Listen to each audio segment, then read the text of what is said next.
And it doesn't matter what you're doing in life, no matter what it is. It could be a professional athlete, or it could be an artist. It could be a doctor. It could be anything in the world, a president of the United States. But you got to put the work in. And I think if you put the work in, the results will happen organically. And most important, you got to find happiness too. If you're having fun, enjoying what you're doing, then it makes it so much easier. It makes it so much easier to just like, you want to do it every day because it's something that you really enjoy doing and you don't look at it as work. The mind is something very intelligent. It is something very, very powerful. Because it is so powerful, it can make you suffer a lot, or which can make you flourish also a lot.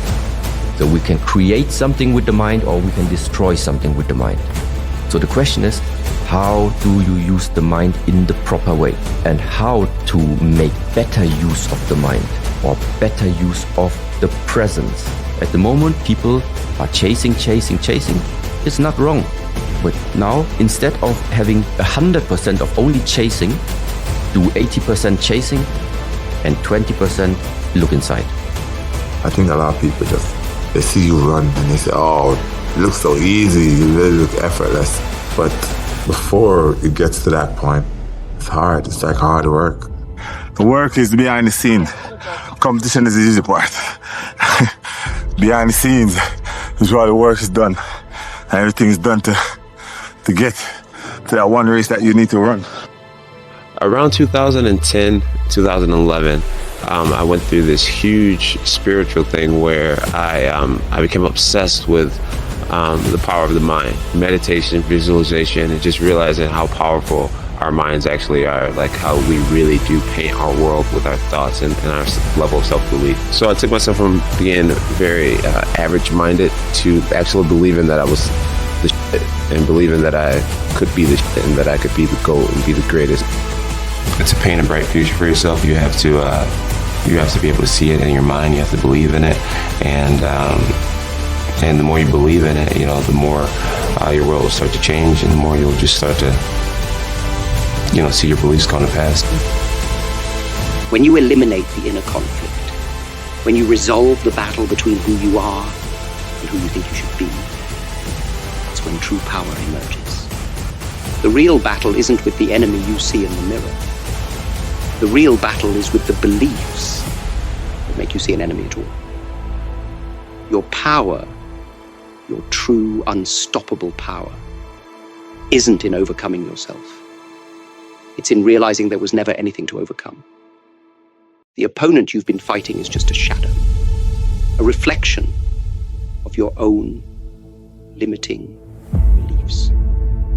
When you understand this, really understand this, that's when everything changes.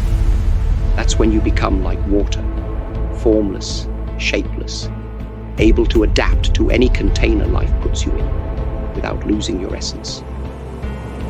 Also really sensing inside, where are the gaps? Just really sitting there and asking myself, what is the reason at the moment I don't enjoy this life? What is missing? What's the reason right now for you to be unhappy about this life? Simple question like this. If you don't ask this question, the answers most probably cannot come. What is missing in my life? What do you think you still need?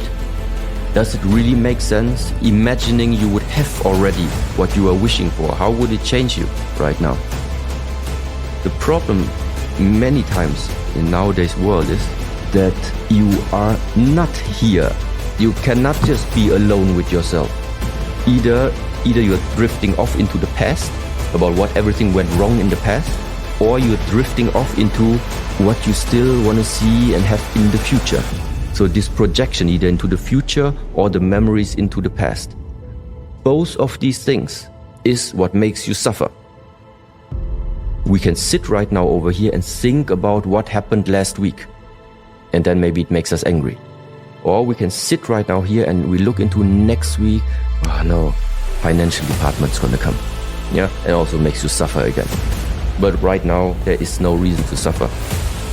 It doesn't matter where you're at, it matters what you believe. And when you have this negative self-talk and you create these limited belief systems, That is the prison you're creating for yourself. And the first step, though, is to understand that, yes, circumstances can be very horrible, but regardless, you have possibilities.